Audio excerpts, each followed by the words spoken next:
El viernes próximo es 24 de marzo, estamos hablando de esa fecha que para los que estamos acá fue fatídica y quedó Marcelo Larraqui con una explicación que dar, No, una respuesta. lo que decía Hilda hablando de Montoneros, simplemente un aporte también para entender un poco el proceso histórico, que en el 72 Montoneros era parte del movimiento justicialista, legitimado.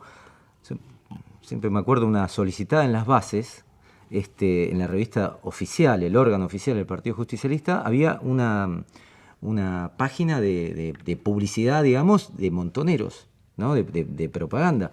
Me acuerdo de López Rega pidiendo por los presos políticos en la dictadura de Lanusse. Y eran montoneros. Y yo te digo, yo escribí un libro de López Rega, Sí. encontré incluso, son detalles tontos, pero digo, a la vez que te permiten entender, López Rega denunciando a grupos parapoliciales que secuestraban a los jóvenes y los torturaban. Mirá quién habla, decíamos mientras leía. En el año 71, 72, para mí como documento era fantástico porque te presenta el grado de legitimidad que tenía Montoneros dentro del peronismo en una guerra interna que ya era latente, más que larvada, era latente y que después va a estallar. Pero en este tema de la lucha interna del peronismo, que todo este proceso de violencia es parte de la lucha interna del peronismo, yo le agrego, pongo al Estado en esa intervención, pongo digo, en categoría de análisis, que es represión ilegal, ¿no? No es lucha interna, es represión ilegal al ser un sector del peronismo partícipe del Estado. Después es cierto que dentro del peronismo había sectores que intentaban dialogar. Así es. Pero después creo que el diálogo, primero en Ezeiza como primer mojón y después con el crimen de Rucci, el diálogo era imposible y ya estaba tomado directamente la idea de que había que reprimir ilegalmente. Por lo menos esa represión ilegal no se bajaba como discurso desde el propio Perón. Es decir, no se censuraba, no se condenaba la represión ilegal. Al contrario, Perón la tenía como amenaza. Entonces, así como Perón amenazaba a Lanusse, diciéndole, mirá que tengo la guerrilla si no das la salida institucional en el modo en que nosotros queremos, también amenazaba después a la guerrilla diciendo, mirá que tengo la represión ilegal. Y esta es la responsabilidad de Perón, que al peronismo le cuesta aceptar y nunca va a debatir. Porque ahí viene el término de gorila, o querés justificar la dictadura, etcétera, bueno, ¿no? yo creo que esa es una de las explicaciones, lo someto al criterio de ustedes tres, de por qué Luder, no sé si quería o no quería, sé que había gente al lado suyo que le decía que había que hacer lo mismo que ofrecía Alfonsín. Luder no puede oponerse a la autoamnistía que se otorgan a sí mismos los militares, porque justamente lo que habría era la discusión sobre lo que había ocurrido. Entonces, prefería pasar la página rápidamente, bueno, pero la sociedad votó otra cosa. Marcelo Bañi, que está con nosotros. Marcelo, cuando a vos te secuestran, te llevan a Sopardo, ¿ahí te torturan o te amenazan? Porque eras un chico y sí, de 15. Sí, me hicieron un simulacro de fusilamiento. Eso digamos que fue lo más heavy que tuve. Sí, ¿en qué consiste eso? Que estoy vendado, con las manos, con una, ¿cómo se llama? Esposado, con las manos atrás, vendado, me están pegando. Y bueno, de repente me ponen un arma en la boca. Y bueno, déjate de joder, pendejo, qué sé yo, dame 3 nombres, qué sé yo, no, señor, no conozco ningún subversivo, no sé qué, y bueno, pum, tiraron un tiro así al lado mío. Y bueno, yo en ese momento sentí que mis sesos se estampaban contra la pared y que estaba muerto. Y no sé, los primeros 30 segundos no reaccionás porque tenés el arma en la boca, tenés el tiro que tiraron y pensás que estás muerto hasta que te das cuenta que no estás muerto. Esto una cosa así que me quedó grabado, me quedará grabado para siempre esos segundos. Pero bueno, tampoco fue mucho tiempo, porque mi viejo se movió rápido, porque esto era una cuestión de casualidad. En cierta medida, en donde yo estaba detenido, resolvían rápidamente si te eliminaban o te pasaban al PEM.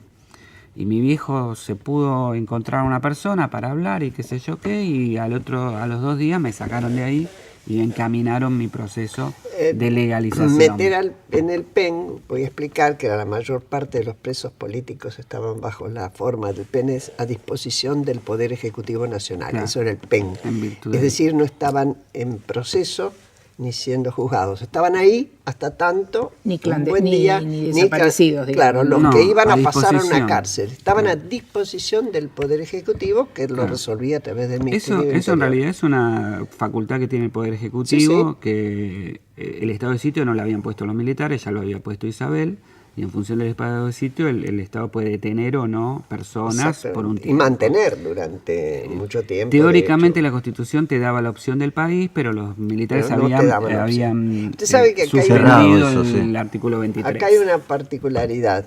La Embajada de Canadá abrió bastante la idea de quienes obtuvieran la posibilidad de la opción, los presos que pudieran salir del país, recibirlos. Pero tenían un problema.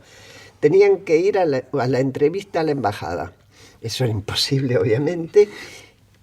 Crearon una ley específica para que la gente de inmigración de la Embajada de Canadá fuera a las cárceles a hablar con el candidato. Es decir, cambiaron sus propias leyes nacionales para ayudar. Lo destaco porque en ese momento el embajador que estaba y su mujer ayudaron mucho. Habían estado antes en la Argentina, estaban muy consustanciados con el tema de la defensa de los derechos humanos. Bien, Hilda, sí. Volviendo un poquito al tema del famoso 24 de marzo, ¿no? Yo creo que efectivamente, como decía Marcelo, es una fecha emblemática, es una fecha que no hay que borrar del mapa. Y hay que reflexionar y hay que pensar sobre esa fecha, porque efectivamente es un cambio cualitativo entre la represión, que hay que estudiar y hay gente que lo está haciendo y lo ha hecho. Marina Franco tiene un libro muy bueno mostrando cómo durante todos esos años del gobierno el gobierno democráticamente elegido de Perón, no solo de Isabel, de Perón y de Isabel Perón, fueron creciendo las medidas de represión, no solamente a la lucha armada, sino a la libertad de prensa, en fin, una serie de cosas que además contaban, y esto hay que también subrayarlo, con apoyo de otros grupos políticos. No era solamente el peronismo. No. El peronismo tenía su pelea interna, tenía todo este aparato que es, como vos decís, responsabilidad también de ese gobierno, el haber creado o alentado o protegido los mecanismos de pelea interna en distintos ámbitos y de represión, pero que otros partidos apoyaban. Hay leyes, hay una serie de leyes en esos años. Muy pocos fueron los que se oponían en el Congreso a este clima de reacción frente a lo que estaba pasando, a medida que además efectivamente la guerrilla siguió actuando, el ERP por convicción ideológica, los montoneros por decisión táctica, creo yo, siguieron operando a pesar de que existía un gobierno electo por el pueblo. En ese punto, digo, fueron pocos, y Alfonsín es uno de los que se destaca en ese momento, ya antes de ser candidato ni nada, en sectores del radicalismo y de otros grupos que se opusieron, pero la mayoría de los partidos acompañaron, parte del radicalismo y otros grupos acompañaron con el voto. El voto en el Congreso, las leyes Congreso, y demás, y además a través de la prensa había como una especie de creyendo. Cuando llega el golpe, por eso yo decía, no, hay una continuidad ahí, a su vez que hay una ruptura, por lo que vos mismo decías, Marcelo. Pero una cosa interesante de pensar también y de incorporar al debate es que las organizaciones armadas, particularmente montoneros, celebraron el golpe. Pero bueno. Lo celebraron porque, así como alguna gente, recuerdo las discusiones que yo tenía, pensaban que los militares iban a ordenar la represión y que por lo tanto iba a terminar esta especie de guerra sin control. No se imaginaban lo que venía, pero digamos, y gente que después tuvo que escaparse y demás, pero que en ese momento pensaron eso. En la guerrilla la idea era, ahora es una guerra de verdad. Ahora son cuanto dos peor. ejércitos enfrentados. Sí. Eso vos lo decís muy bien cuando fuimos En soldados. Fuimos Soldados, A ver, sí. Claro, ¿no? Marcelo. Perdón, nada más que Sí. subrayar esto, para ellos era, bueno, se terminó la farsa de esto de la democracia, que no creían en nada, y ahora viene la guerra. Vamos a la final, Y no al se enfrentamiento dieron cuenta directo. que en el enfrentamiento final perdían como en la guerra, digamos. Marcelo Bañez. Yo de lo que venían diciendo antes sobre el proceso de la violencia, me parece que hay 3 etapas que son absolutamente diferentes. Y en Montoneros hay una evolución que empieza haciendo una cosa y es otra. La primera etapa es del 55 al 73, porque en el 55 hay un golpe militar sangriento que deja a la gran mayoría del pueblo argentino sin representación política con la proscripción del peronismo. Entonces eso, sumado al golpe de Frondizi, al golpe de Ilía, lleva al peronismo, a la juventud, a encontrar que, bueno, si no se hace quilombo, no se termina con esto. Y Perón usa eso, usa políticamente, como él dice, es decir, te da una de cal, una de arena y le dice a Lanuse, mira, tengo el partido político para ponerme en las elecciones, pero también tengo a estos muchachos que te van a hacer... La vida Te van, a La vida matar, te imposible. van a matar a un general, como en el caso del Entonces, general Sánchez exacto, en el 72. Cuando termina el 73, es decir, el 11 de marzo del 73 es una especie de 24 de marzo del 76, cambia el periodo. Ahí Perón dice, ahora viene la democracia, yo asumo la conducción del país, me junto con Balbín, lo abrazo, pacificamos el país. Ahora los montoneros no estuvieron muy de acuerdo con esa estrategia, dijeron no, porque ahora que nosotros luchamos, vos nos ponés a la derecha en el gobierno y empezaron los enfrentamientos internos del peronismo. El ERP estaba ajeno a eso y decía, a mí todo esto no me interesa, lo que a mí me interesa es llevar adelante la guerra popular prolongada y bueno, esta anécdota de que haya peronistas ganando elecciones es secundaria.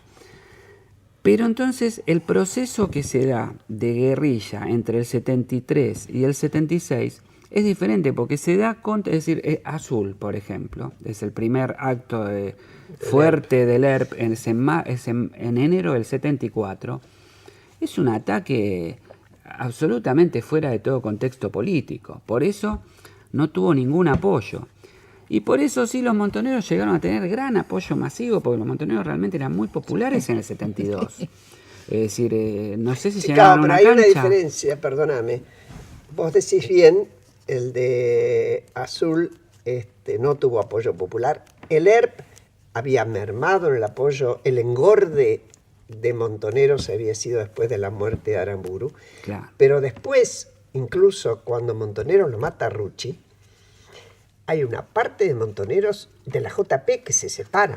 Claro, Que claro. directamente La UES dice, Lealtad, ¿a la dónde JP vamos? Estamos Lealtad. todos locos. Sí, pero el ERP, vos fíjate que tiene un proceso de crecimiento del 74-75 muy fuerte. Claro, porque cuando Montoneros deja de ser masivo, pasa a ir más hacia la política del ERP, es decir, hacia la política de la vanguardia iluminada de Cuadro que lleva adelante la guerra.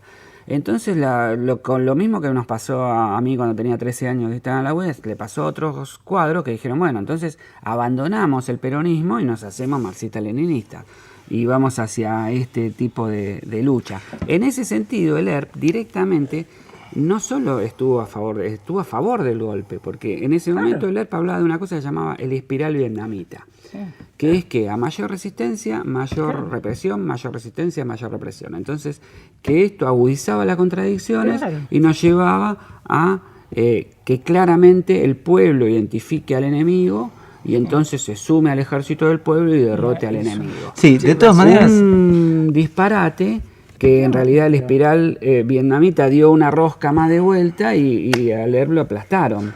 Porque el poderío militar del ejército argentino comparado con el ERP es como que me agarre a mí Mike Tyson.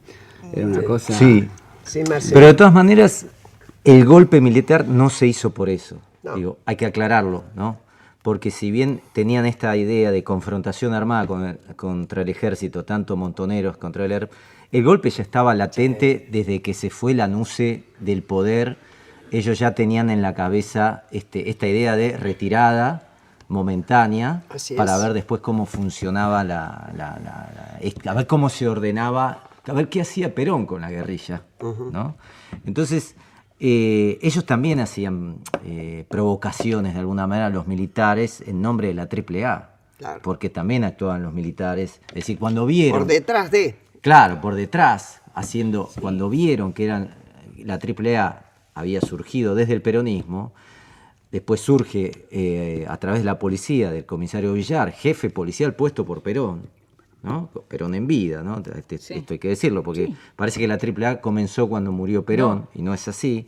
Y después, a partir del 74, empiezan a intervenir los militares. Y un dato más, Menéndez empieza a crear el centro clandestino La Perla en el 75. Claro. Así es. Es decir, esta idea de clandestinización de la represión, que no la tiene la AAA, por eso tira los muertos en los baldíos, la tiene el ejército y empieza a crear a 20 kilómetros de Famaillá.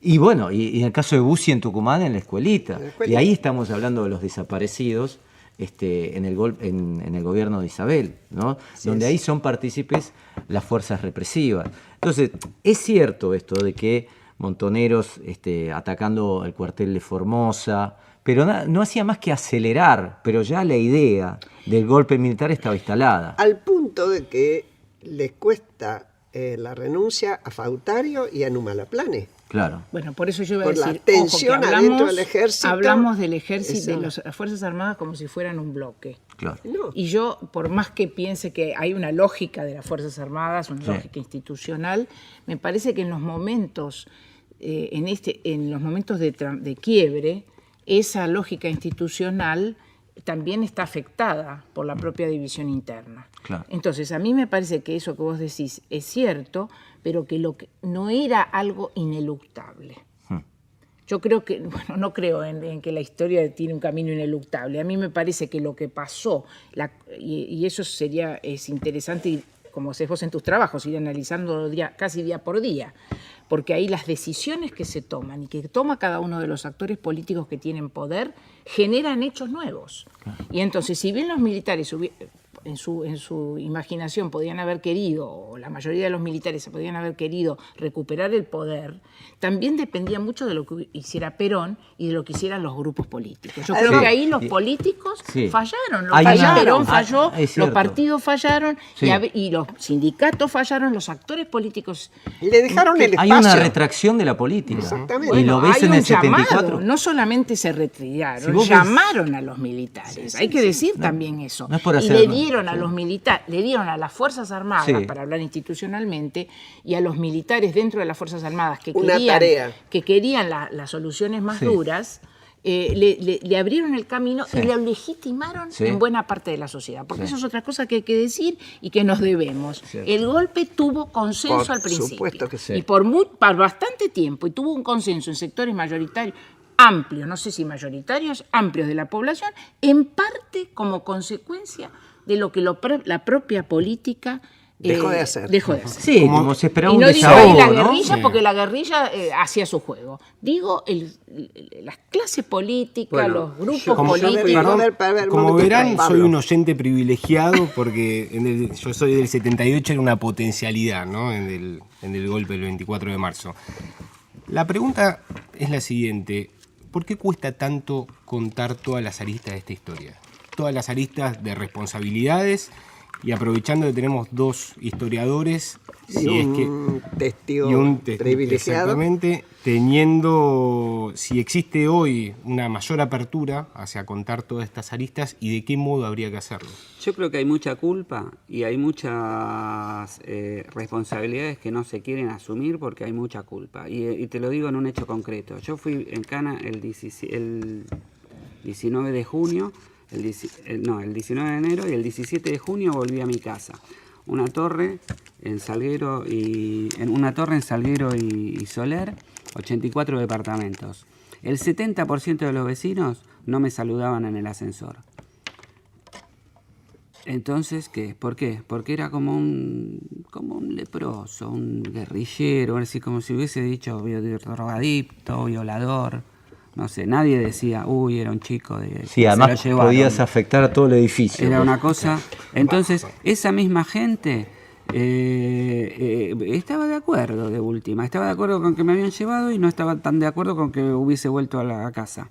Entonces, eso genera culpa, porque como dijeron recién, hubo una gran sociedad, hubo una gran mayoría de la sociedad, o mucha gente, no sé si mayoría, pero mucha gente que estuvo de acuerdo con la represión, que decían algo andaban, y que después, años después, dijo, ¡ay, qué barbaridad! Bueno, es como los de Estados hecho, Unidos. Los Estados Unidos le enseñaron a los militares a secuestrar gente y después le dijeron, ¡ay, qué barbaridad lo que hicieron! Pero en realidad todos los golpes y toda la metodología también la generaron ellos. Yo te voy a decir en apoyo de esta situación, personalmente, como segunda víctima, madre de un desaparecido y militando durante la dictadura en organismos, yo percibía que en realidad se compadecían de mí, no de mi hijo.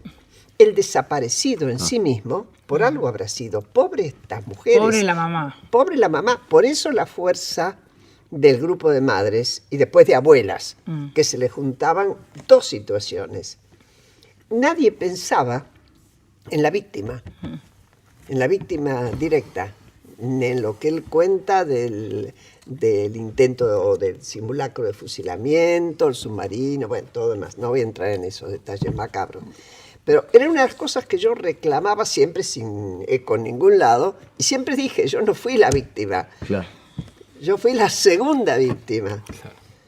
Pablo, ¿vos? No, Hilda, Marcelo, ¿creen que hay alguna forma de reconstruir todas estas aristas? Sí, lo que hablas de la violencia, justamente a mí lo que me atrajo del estudio de la violencia fue la incomodidad que producía. La violencia incomoda,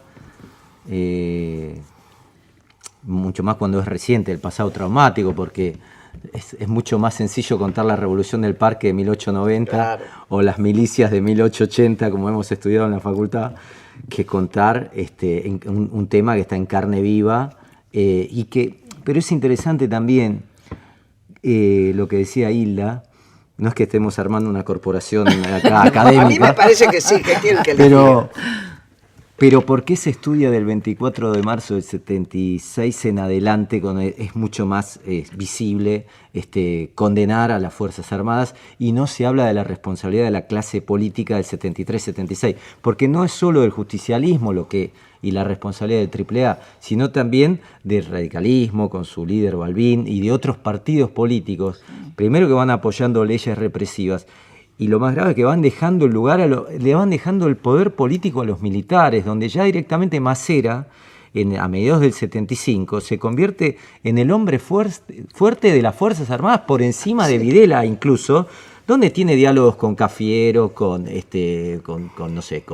Martí Arena y con otra gente del peronismo, donde la idea que tienen de alguna manera algunos dirigentes peronistas es que, bueno, van a venir los militares, van a resolvernos el problema de la guerrilla, que nosotros o Perón o qué sé yo se desmadró, y después va a haber elecciones y, bueno, vamos a seguir el juego. Así es. Esta es la idea. Están así, y por Marcelo. eso no se habla del 73-76, porque incumbe directamente a la clase política. Pero fíjate vos un detalle. Poca gente recuerda que a Macera no lo detienen en la democracia. Lo manda a detener el ejército. Sí, por el 600 crimen del Branca. marido de su amante. Sí. ¿Qué quiere decir? Estaban frenándolo de patas. Porque que ese crimen lo sabían todos los servicios de inteligencia. ¿Por qué lo ponen en funcionamiento en ese momento? Para frenarlo políticamente, porque estaba construyendo un partido político con un diario donde trabajaba gente que había estado secuestrada en la ESMA. Por eso ¿no? yo cuando digo las Fuerzas Armadas de los militares hay que explorar adentro también. Hay que explorar adentro, hay que mirar qué pasó también dentro de las Fuerzas Armadas.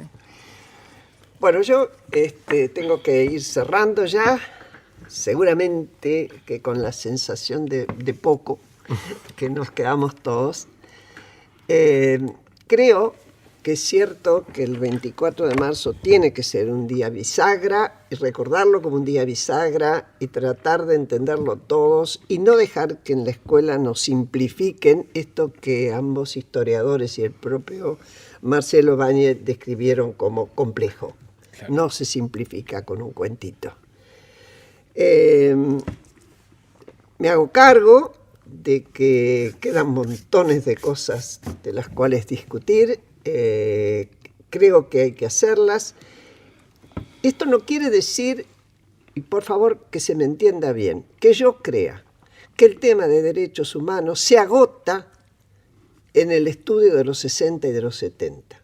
el tema de los derechos humanos, para que nos hagamos cargo de ellos en serio, no es solo, fundamentalmente lo es, pero no es solo las libertades individuales, el derecho a la vida y a la integridad física, sino también los derechos que vienen inmediatamente después de adquirido esto, que son los sociales y culturales. Todo ese combo son los derechos humanos. Acá intentamos meternos por todos los medios, pero me pareció que para el 24 de marzo había que traer protagonistas muy especiales. Así no hubieran vivido ese momento, porque eran muy jóvenes, como el caso de Marcelo Larraqui, pero que lo tomó después con la solvencia que todos le reconocemos. Gracias, Hilda. Gracias. Gracias, Marcelo, voy a decir el apellido. Gracias, Hilda Sábato, para distinguir. Gracias, Marcelo Larraqui. Gracias, Marcelo Bañi, por haber estado con nosotros, y hasta el próximo domingo. Y siga, porque el programa que viene vale la pena.